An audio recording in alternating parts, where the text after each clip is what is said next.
Good morning and welcome along to the potting shed here at North Lodge Cottage. This is probably the most advanced setup I have ever tried setting up for this second part of my sweet pea how to sow along videos.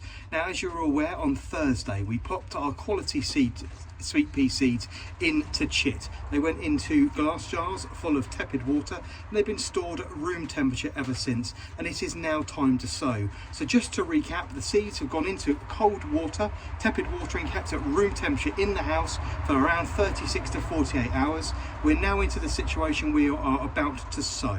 So what I've done is I've got my toilet tubes. You can see them all lined up here. They are filled almost sort of 80% now with good quality seed compost. They've been lightly firmed down and they're now just sort of about an inch from the top.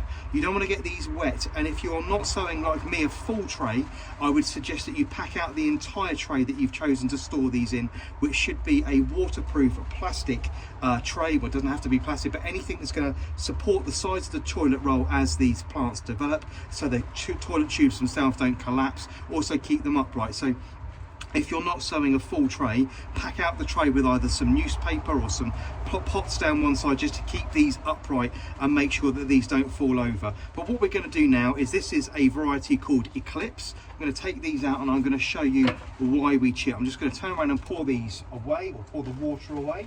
Please excuse the noise today. I've tried to work on my sound quality for you, but it's very windy, and don't forget we are filming outside. So you can see now, these are the Eclipse seeds from Somerset sweet peas. They have started to split open in places. You can see this seed here, we need to be very, very careful. This one here is just started to split open, and that is the taproot starting to form on that actual sweet pea itself. So you do need to handle these very, very carefully now, and this is why we chit. To say at low temperatures, the seed can actually rot off before it actually has time to germinate. So what we now need to do is, some people sow these individually. I tend to sow mine in pairs. I'm going to sow 2 sweet peas per toilet tube.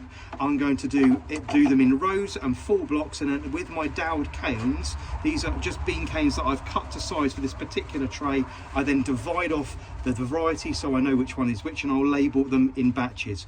Once planted, I'm going to cover them in just a very small sprinkling of compost, something in the region of about 5 or 6 millimeters, and just give them a slight tamp down. I'm then going to fill this plastic tray with water and allow capillary action to suck the water up and make contact with the seed.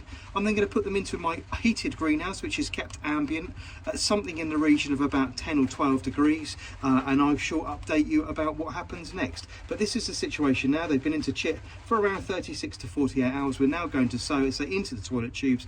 Any surplus seeds that don't make full rows, I'm going to pop them back into another jar, and I shall turn those into a mixed batch of sweet peas, which I use for blending together when the time comes in another part of the garden. So 2 sweet peas now per toilet tube.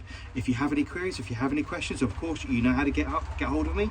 Please feel free to leave me a comment, like and share.